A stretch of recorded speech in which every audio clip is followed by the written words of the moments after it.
and the omnibus. So I was forced into the Archers when I was a child. And look, it's come back to bite me later on. I'm awash with this stuff. The Archers is the world's longest-running radio show, with more than 15,000 episodes broadcast. Despite being a rural flavor show, The Archers is recorded in the heart of... Welcome, curious minds, to another deep dive. Hello. Today, we're plunging into this really captivating collection of audio snippets. They're conversations, basically. Yeah, little glimpses. Exactly. Glimpses that feel like you're, properly eavesdropping on this vibrant, sometimes kind of chaotic world. Our mission, really, is to dig into these everyday chats and pull out the important stuff, the knowledge, the insights. Uncover the hidden dramas, maybe? Definitely some hidden dramas. And surprising realities and, well, just those very human moments we could all relate to. Absolutely. And what's fascinating, I think, is how these seemingly casual chats can open a window onto some really big themes. Like what specifically? Well, you see the changing job market playing out, the complexities of mixing family and business. Oh, yeah, definitely that. And just the sheer adaptability people need, to navigate daily life, especially in a close-knit community like this one sounds. Right. So we're here to help you connect those dots, see the patterns, and kind of grasp the so what of it all. Okay, great. Let's get into it then. Let's dive in. So our journey starts pretty much slap bang in the middle of village life. There's this character, Susan. Ah, yes, Susan. Who apparently has a bit of a knack for disappearing sometimes. But right now, she's running this, pop-up shop from the village hall. Creatively, you could say. Resourceful, but not without its problems, again. Exactly. You hear people wondering about the practical stuff, like how much stock can she actually keep there? Right, space limitations. And how does she even know what people want her to stock? Plus, the queues are apparently getting surprisingly long. Right there in the hall. Well, this whole scenario, it really illustrates something important, doesn't it? It's about how local businesses, maybe when resources are tight, they innovate. How so? By using shared community spaces, for one. And we hear mentions of another resident, Jim. His place is apparently full of soups and dried pasta. Okay. Which hints at this kind of distributed storage model, People helping out, storing stock elsewhere. Ah, I see. So the village hall becomes a hub, but the stock's potentially spread out. Exactly. It turns what seems like a slightly odd setup into a pretty resilient way to do local commerce. It's community adaptation, really. And it's not just business, is it? There's the social side, too. Definitely. We hear about the knitting group meeting in the same hall. Someone says it's more sociable than knitting at home. Which is a great reminder, isn't it? These spaces aren't just transactional. They foster connection. They combat isolation. Yeah. Even, Jakob stressing about getting his coffee. Yeah. For what sounds like some kind of temporary remote office. The Rian office. To take over to Kirsty's house. Even that little errand connects back to this sort of central village hub. Precisely. And these everyday errands, like getting coffee, they just highlight how interconnected everyone is. It's a place where maybe Kate runs her alfresco yoga. Right, outside yoga. And she indirectly benefits from that same coffee supply, those same shared spaces, these little interactions. They're the threads holding it all together economically and socially. Okay, now, shifting gears a bit. Yeah. This is where it gets really interesting, I think. We meet Ben. Young Ben, yeah. He's right on the cusp of becoming a registered nurse. Feels like he's done 2 degrees, 1 theory, and 1 practical. You can sense the accomplishment, the expectation. Totally. He's getting congratulations cards, planning a big celebratory meal with his there's this feeling of, okay, I've done the hard work, now for the career. And then reality hits. Hard. What stands out so much here is that clash between the expectation and, well, the actual job market. He applies for a nursing job at the Laurels. Where he already works as a carer, knows the residents, knows the place inside out. Exactly. And yet, he gets rejected. Why? Not enough experience. It's such a classic frustrating situation, that aha moment, maybe more like an oh no moment for him. Right. How do you get the experience if no one hires you without it? It just perfectly underscores how ultra competitive things can be, even in fields where you think they'd be desperate for people. And the mention of tight budgets. Even though we keep hearing the country is crying out for health professionals. It's that disconnect, isn't it, between the macro need and the micro reality of getting hired. So what's the advice he gets? His dad says. Let me guess. The farm. Bingo. You can always help on the farm. Classic fallback. And Ben's reaction? Thrilled, I imagine. Not exactly. Especially after some recent issues with dirty water fertilizer leaks, apparently. Doesn't sound pleasant. No. So instead, he gets tasked with this really fiddly job. Signing and barcoding cattle passports for the new Hereford calves. Oh, the glamour. Right. Which will take him a good few hours. It's such a stark contrast to what he wants to be doing nursing. Almost comical if it wasn't so frustrating for him. Well, it really speaks volumes about the challenges facing new graduates, doesn't it? Even in sectors like healthcare that are supposedly in high demand. It forces them down different paths. It certainly makes them consider different paths. We hear Ben's going to look into the private, independent, and voluntary sectors, not just the NHS. Which is probably a smart move. It's a key strategy now, really. You have to cast a wider net to navigate these tight markets and, crucially, get that initial experience. It's a tough lesson in career resilience right from the start. Okay, let's switch to some high-stakes farming drama now. The Aldridges. Always something going on there. It sounds like it. Yeah. We hear about Brian Aldridge, who seems to be a pretty central figure. Patriarch, essentially. And he's in a foul mood.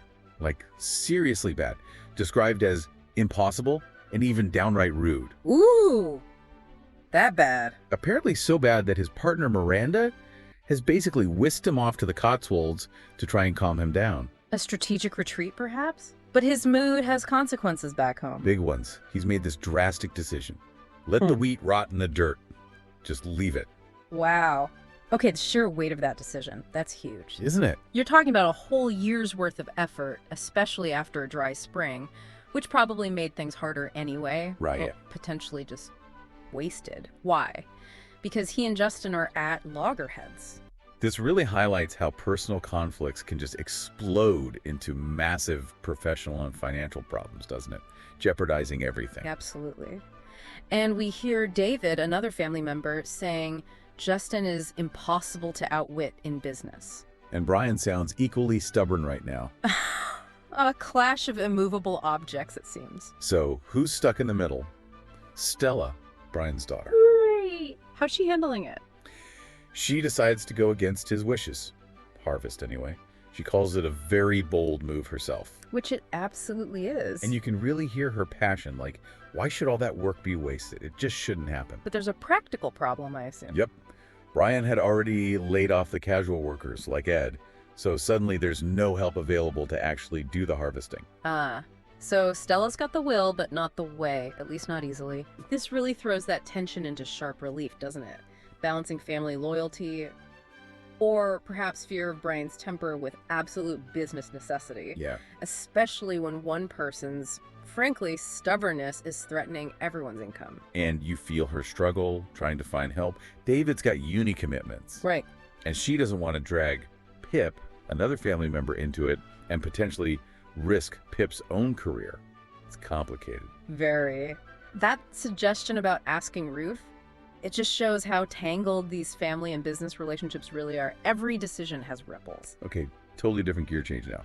Let's talk about Jakob finding somewhere to live. Right. Jakob's housing adventures. We find Kate showing him Kirsty's spare room. Yeah. And initially, Jakob sounds, well, quite picky. Oh, what's wrong with it? He's complaining the mattress is very firm, the wardrobe's pretty small, the light's quite dim, list of faults. Okay, setting the scene for rejection, maybe? You'd think. But what's fascinating is how quickly he flips. The reversal. Yeah. Despite all those complaints, he suddenly declares the room ideal for me and just accepts it right there and then. That's brilliant. It really shows how our idea of ideal or even acceptable can change super fast when we just need a solution, doesn't it? Totally. Like, okay, it'll do, becomes, it's perfect. Sometimes good enough really is ideal in the moment. But just when you think, okay, sorted, there's a twist. A classic soap opera twist, almost. Go on. Jakob gets a text message from Chris. Okay. And apparently Chris's texts completely lack punctuation, so they never make any sense. Oh dear. Communication breakdown pending. But somehow this message, despite the lack of punctuation, is crystal clear.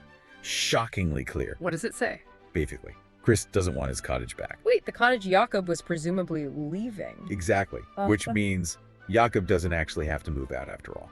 Oh, for goodness sake. So his brand new ideal living situation is already irrelevant. Completely upended, just like that, by one badly punctuated text. That is actually hilarious. It's such a perfect little reminder of how easily plans get thrown into chaos by, well, bad communication. Or just life happening. Right. And the sheer unpredictability of it all. Plans change in an instant, often because of things totally outside your control, like someone else changing their mind via text. So thinking about all these snippets, what does it all mean for you, listening in? We've seen how life can just pivot so quickly, haven't we? Definitely. You've got Ben, the new nurse, hitting unexpected career roadblocks right away. You've got Stella, the farmer, risking family fallout to save a harvest threatened by a feud. Yeah, huge stakes there. And even Jakob, whose settled plan gets completely overturned by a single, cryptic text message. Indeed, and these little stories, these fragments of conversation, they really remind us that just beneath the surface of everyday life, there are these really quite profound and complex issues playing out all the time. Work, relationships, money, adaptability. It all weaves together. Exactly. It's such a vivid picture of how deeply interconnected communities like this are. One person's decision, one argument, even one confusing text. It can send ripples through so many lives. Okay, so here's something final for you to, mull over. Oh, go on. How much disruption can really stem from just one person's stubbornness, like Brian's, or even something as seemingly small as a lack of punctuation in a text message? It's a good question. Enough to potentially wreck a harvest, or derail a career path, or just turn someone's living situation upside down. And maybe think about how much resilience, both personal and community level resilience, it takes to navigate all these tangled challenges where your personal life bumps right up against your professional ambitions or just your basic need for a roof over your head. It really does take a lot, doesn't it? Constant navigation. So what are you doing now? Just getting ready for the next episode. Just And, moving mics around. So what do you do? I do the spot effects on the archers. Any Are you what we movements call Foley then? and- kind of. Yep. That's, Okay. And these are all part of the paraphernalia of production. yep. That's the ball bar. That's, This one. yep. That's. Haley so wanted to be in their own place when their baby came. It's due in 2 months. Not much chance of that now.